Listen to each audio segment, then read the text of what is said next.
Bahwa Anda mengatakan Pak mati itu sakit. Apa yang Anda rasakan waktu itu? Rasa dada sesak, terus sakitnya tuh seperti ditusuk pedang, terus seperti kulit binatang Dikuliti gitu? dikuliti hidup-hidup. Sakit sekali waktu itu Sakit rasanya? sekali. Terus di dada saya terasa sesak. Setelah itu paman saya mengajar saya mengucap kalimat thayyibah, terus mengucap doa kalimat syahadat, asyhadu an la ilaha illallah wa asyhadu anna muhammadar rasulullah.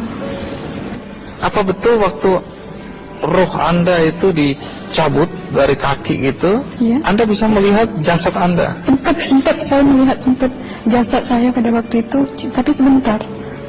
Setelah itu saya dibawa pergi oleh 2 orang malaikat ini.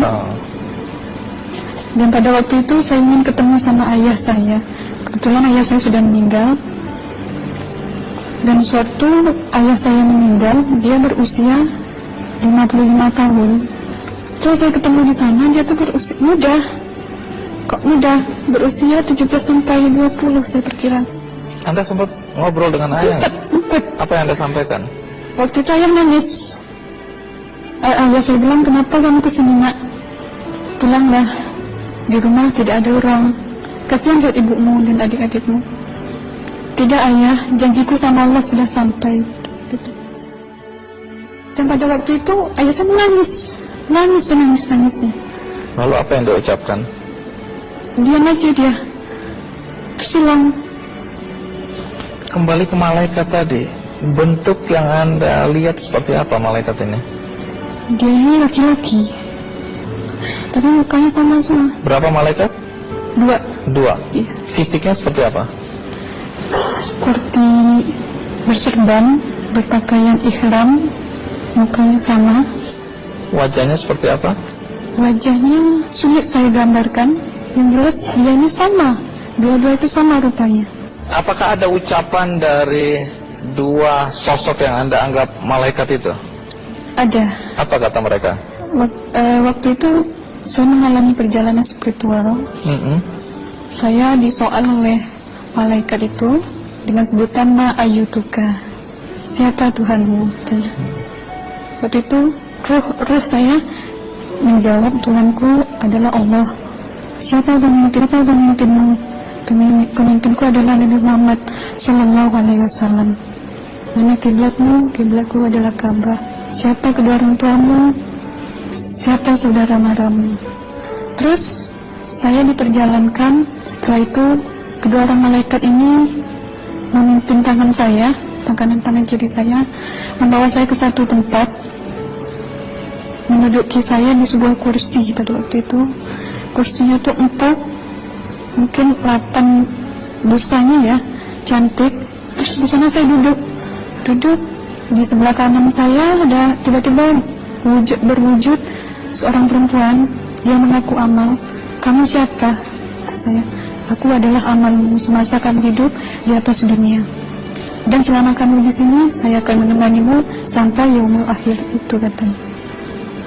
Dan pada waktu itu saya melihat perempuan-perempuan solehah berpakaian muslimah, berkerudung, mencium pipi kanan, pipi kiri. Mungkin salam perkenalan pertama waktu menduduki di situ. Setelah itu saya dihijrahkan lagi, dibawa oleh 2 orang malaikat ini lagi, melihat dosa-dosa besar ya. Di sana saya diperlihatkan ada seorang laki-laki memikul besi di bahunya. Saya perkirakan besi itu mungkin beratnya tuh berton kali ya. Berat sekali ya? Berat sekali. Terus dia berjalan nggak sampai ke tujuannya, berlumuran darah nanah, baunya na'udzubillah misalnya. Bajunya tuh sobek-sobek. Waktu itu saya disaksikan oleh Amal. Saya tanya kepada Amal, Ruh tanya sama Amal, wahai amalku, dosa apakah yang manusia ini lakukan suatu ya hidup di atas dunia? Amal menjawab pada waktu itu, suatu manusia ini di atas dunia, dia ini adalah menyantet orang, menemuh orang. sehingga dia berjalan nggak sampai yaumul akhir katanya. Yang kedua, saya melihat ada seorang laki-laki saling bunuh-membunuh. Sebentar kayak gitu lagi. Suatu manusia ini hidup di atas dunia, dia adalah seorang pembunuh, hingga dia tidak mau bertanggung jawab terhadap orang yang dibunuhnya.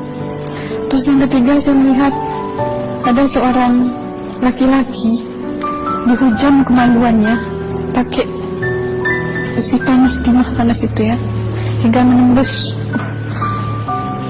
Waktu itu Roh bilang sama amal, wahai amalku, dosa apakah yang manusia ini hidup di atas dunia? Amal waktu itu menjawab, suatu manusia ini hidup di atas dunia, manusia ini adalah seorang perzina. Setelah itu saya melihat ada seorang laki-laki dihujam kemaluannya pakai besi panas, timah panas itu ya, hingga menembus. Waktu itu Roh bilang sama amal, wahai amalku, dosa apakah yang manusia ini hidup di atas dunia? Amal waktu itu menjawab, suatu manusia ini hidup di atas dunia, manusia ini adalah seorang perzina. Setelah itu saya melihat ada seorang laki-laki disebati oleh rotan. Rotannya itu menyebati kulitnya tuh hingga lepas daging sama kulitnya.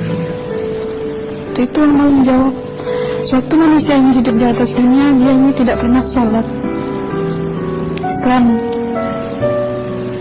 hingga waktu matinya pun dia tidak mengucap 2 kalimat syahadat. Dan pada waktu itu Roh sama amal sempat menghafiz Quran pada waktu itu dengan harapan supaya orang manusia yang Allah siksakan ini bisa terampuni dosanya. Jadi masih sempat waktu itu ya? Iya, Roh sama amal yang menghafiz Quran, bertahzim, bersalawat, baca ayat 1000 dinar, membaca Yasin. Tapi sayang, bahkan tambah banyak Allah tidak mengampuni dosa-dosa mereka sayangnya. Setelah itu, akhirnya yang terakhir kali berzikir.